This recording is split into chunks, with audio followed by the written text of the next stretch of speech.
Oh, there's some sideband. Sorry, AM only radio. When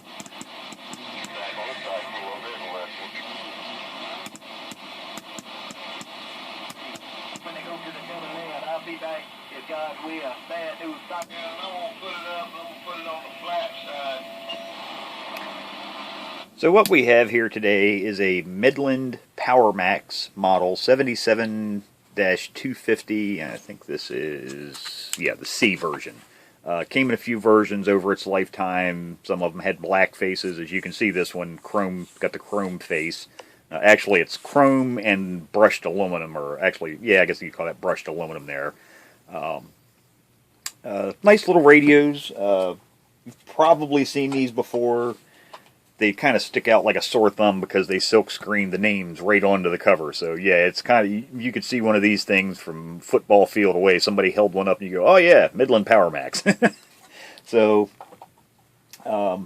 they're kind of, size is a little bit smaller than a Cobra 29 in depth. I guess the width is about the same, but the depth is a little bit shallower than a Cobra 29.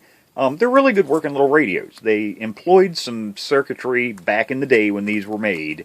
I wouldn't call it groundbreaking, but it was some good innovations they had in these. And it's stuff you really didn't see in many other radios. Now, it's AM only, but that's a downfall for a lot of AM radios. It's an AM only radio. And manufacturers seem to put most of their research and development, they put their money where the big bucks are, and that's sideband radios.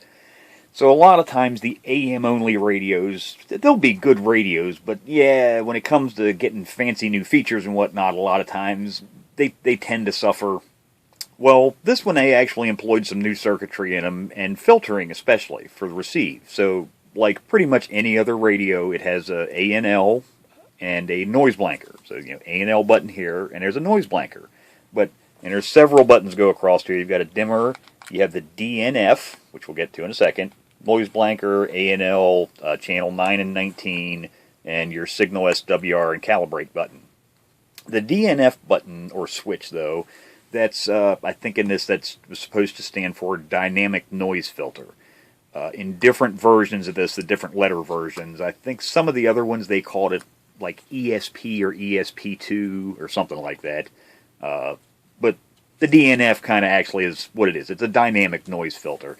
So they added a little bit of extra noise filtering in it. On top of that, they employed also more ceramic filters in this. So your majority of your AM radios, they're going to have one 455 ceramic filter. The little black box ones, if you've ever had to cover off a CB radio, they pretty much all have them. Standard in the industry. But if you look in this radio, you'll notice it has two of them. So there's the small one, which is normally you'd see the smaller ones in AM-only radios, and usually all sideband radios you'll see these larger ones. This has two of them, and they're in series. So, actually, if I find a schematic here, let's see. So the glare's not killing it. That's actually them right there, in series. Another thing this employed was several FETs. There's 1, 2, 3, I think there's actually 4 of them in one of these chassis. Of course, I'm trying to look through the viewfinder and the camera. 4. There's the 4th one right there. They kind of stick out like a sore thumb on the board. They're these little guys down here. They almost remind you of what people call pills, or transistors and amplifiers. By their design, they sit flat down against the board, but there's 4 of those in this radio. And back in the day, the FETs cost more, considerably more than the normal transistors did. So manufacturers normally didn't use but maybe one in a mixer circuit a lot of times. Other than that, they, as time went on, they got cheaper, they started using more of them. But back when this radio was actually made, that was a little bit more of an expense. And you have to remember, the bean counters are who actually make these radios. It's the people that decide how much we can spend on this thing and, still make our, rake people over to coals money-wise. But, like I say, they did a little bit of extra effort in these, and it worked out well. Like I say, for the extra filtering, the extra dynamic filter, it just makes for a really good receiver, especially in noisy conditions. And, if you play with those 3 buttons, sometimes you'll find the A and L, it may not help as much as you'd like, or it may deteriorate your signal a little bit. You might leave the A and L off and maybe turn the DNF on or turn the noise blanker on, but combinations, try different combinations. Like I say, they actually, that circuit works really well. I like it. So they're really good receivers. They transmit well. They're, not powerhouses, but they're definitely no slouch. These things, do 100% modulation, easily with no problem. Modulation pot's only turned like halfway there. It's at 100%. So the only thing I've had to do to this, didn't need a cleanup. Didn't really need to clean any corrosive glue off the board, because the only corrosive glue on this thing to speak of was on top of the original 3, there's 3 1,000 microfarad can capacitors right here. They're, the radial electrolytic capacitors. And there was goop, that corrosive glue poured down on top of those 3, and a little bit on this wire. Yeah, well, when I removed those 3 caps to replace them, that all came out with them. So, added bonus. no glue cleanup on this.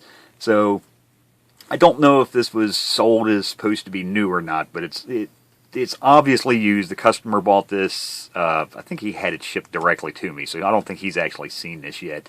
But it is a used radio, but honestly, yeah, it's one of those ones you look at, you think, somebody probably stuck it in a car for a week and they took it out and put it back in a box, because it's that clean. It's why there's tape on the bezel. It's in really mint shape. You saw the cover. There's not a mark on the covers. One downfall to these radios, if you ever get one, try to make sure that you find one that has the mounting bracket. Because if you don't, I don't want to say you're screwed. You can jury-rig something, but it's a Midland, and they use that stupid sliding bracket. Now, it's nice, and it's not. It's got its advantages and its disadvantages. The disadvantage is, matter of fact, let me just reach down and grab it.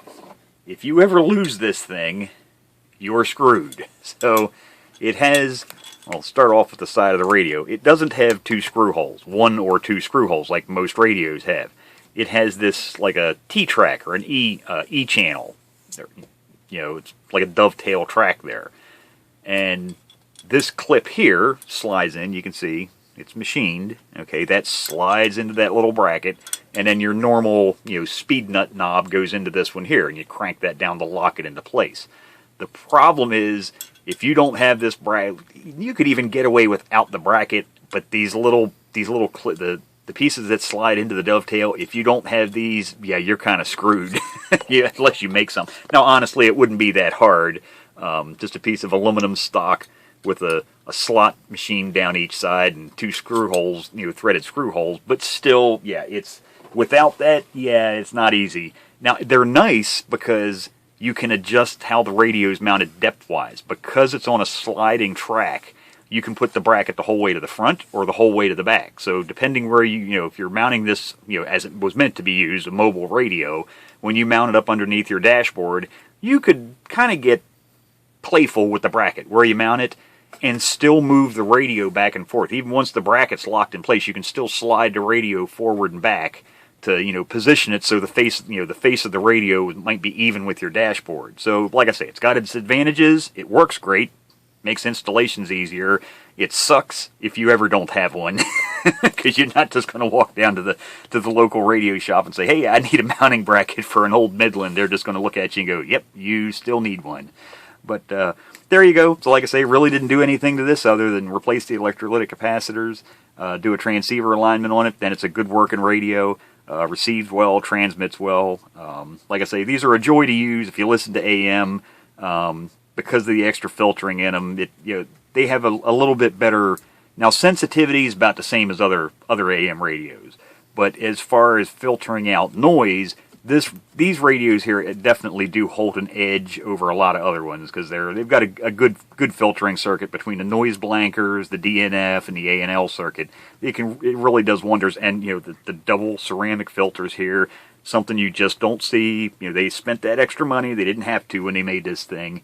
But, it all works up grand totaled in the end to make a good receiving radio with a minimum amount of noise. So, there you go. There's the Midland PowerMax 77-250C.